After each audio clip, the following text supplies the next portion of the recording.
ഒരുപാട് കാലങ്ങൾക്ക് ശേഷമാണ് ഞങ്ങളൊരു റോഡ് ട്രിപ്പ് പോകുന്നത്. ഇത് എൻ്റെ വൈഫ് ആഗ്രഹിച്ചിരുന്ന ഒരു റോഡ് ട്രിപ്പാണ്. പലതവണയായിട്ട് അവൾ പറഞ്ഞെങ്കിലും ഞാൻ പലപ്പോഴും മടി കാണിച്ച ഒരു ട്രിപ്പ് തന്നെയാണ് ഇത്. The last land of India എന്നറിയപ്പെടുന്ന ധനുഷ്കോടിയിലേക്കാണ് ഞങ്ങളുടെ യാത്ര. നമ്മുടെ നാട്ടിൽ ഇഷ്ടം പോലെ ശരവണഭവൻ, ആനന്ദഭവൻ ഒക്കെ കാണാം. പക്ഷേ തമിഴ്നാട്ടിൽ കയറി കഴിഞ്ഞ് കഴിഞ്ഞാൽ പിന്നെ ഒരു ശരവണഭവൻ കാണുക എന്ന് പറയുന്നത് അസാധ്യമാണ്.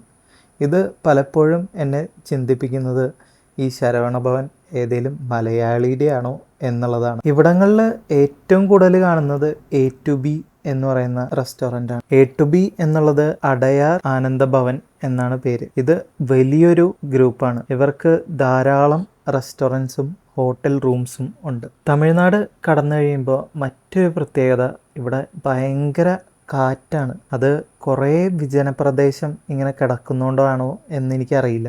മാക്സിമം അവർ യൂട്ടിലൈസ് ചെയ്യുന്നുണ്ട്. ധാരാളം വിൻഡ് മില്ലുകളൊക്കെ ഇൻസ്റ്റാൾ ചെയ്ത് അവയിൽ നിന്ന് കറണ്ട് ജനറേറ്റ് ചെയ്ത് ക്ലീൻ എനർജി യൂട്ടിലൈസേഷൻ ഇവിടെ മാക്സിമം ആണെന്ന് തന്നെ പറയാം. അടുത്തതായിട്ട് ഞങ്ങൾ നിർത്തിയത് ഡിണ്ടിഗലാണ്.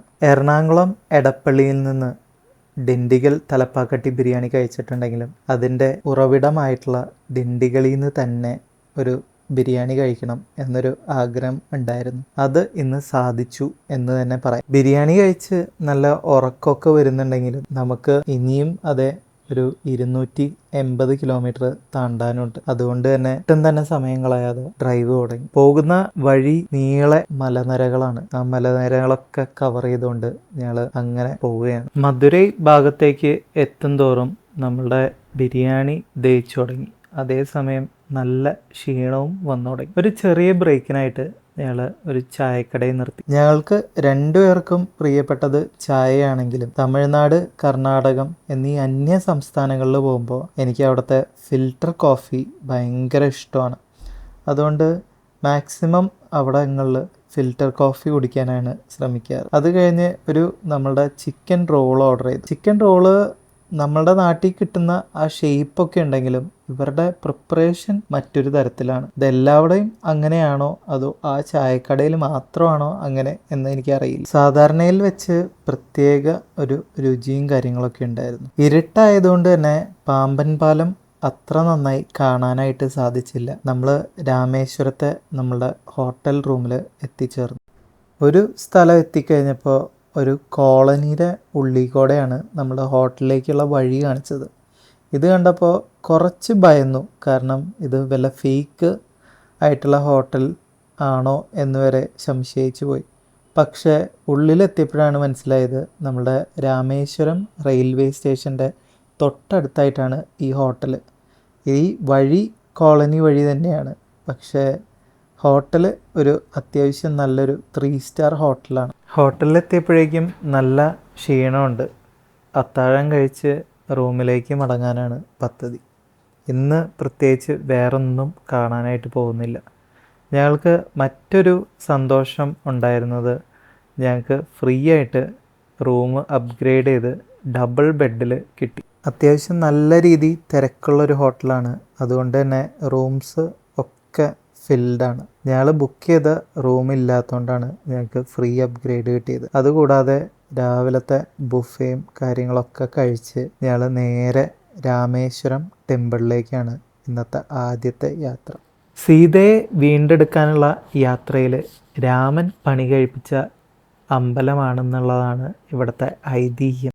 ഇവിടുത്തെ കടലിൽ മുങ്ങിത്താഴ്ന്ന് ശുദ്ധിയായി നമ്മളുടെ അമ്പല ദർശനം കഴിഞ്ഞ് കഴിഞ്ഞാൽ 22 ജന്മങ്ങളിലെ പാപം കഴുകി കളയാം എന്നാണ് വിശ്വാസം. 200 മീറ്റർ നടന്നാൽ നമ്മളുടെ മുൻ പ്രസിഡന്റ് അബ്ദുൽ കലാമിൻ്റെ വീടാണ്. ഈ ഒരു രാമേശ്വരത്തുനിന്ന് ഇദ്ദേഹം ഇന്ത്യയുടെ പ്രസിഡൻ്റായിട്ട് മാറിയത് എങ്ങനെയാണെന്ന് നമുക്ക് ഇവിടം വന്നാൽ തോന്നും. കാരണം ഇന്ത്യയുടെ തന്നെ ഈ ഒരു അറ്റത്തേക്ക് എത്തിപ്പെടാൻ ഞങ്ങൾ ഒരുപാട് ബുദ്ധിമുട്ടി.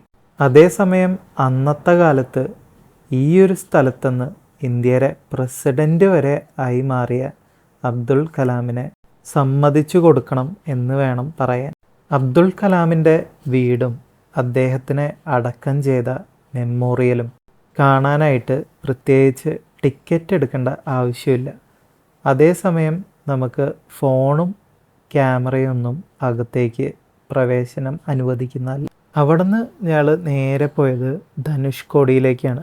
ധനുഷ്കോടിയിലേക്ക് പോകുന്ന വഴി പ്രധാനമായിട്ടും കുറേ നല്ല സ്പോട്ടുകളുണ്ട്. അവിടെയെല്ലാം നിർത്തി നിർത്തി വേണം പോകാനായിട്ട്. ധനുഷ്കോടി ഭാഗത്തേക്ക് എത്തിയപ്പോഴാണ് ഇത്രയും ദൂരം വണ്ടി ഓടിച്ചു വന്നതിൻ്റെ ഗുണം ഞങ്ങൾക്ക് മനസ്സിലായത്. കാരണം ഇവിടെ ധാരാളമായിട്ടുള്ള കാണാനുള്ള സ്പോട്ടുകളിൽ നിർത്തി നിർത്തി വേണം പോകാനായിട്ട്.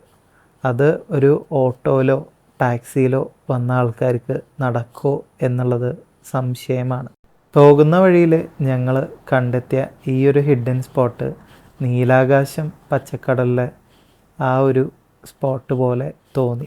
ഒരു റോഡിൻ്റെ ഇരുവശവും കടൽ, ഒന്ന് ശാന്തവും ഒന്ന് നല്ല തിരയടിക്കുന്ന കടലും. ഒരറ്റം എത്തിക്കഴിഞ്ഞാൽ പിന്നെ കുറേ മണൽ നിറഞ്ഞ വഴിയാണ്. അവിടേക്ക് നടന്ന് കിലോമീറ്ററുകളോളം പോകാം.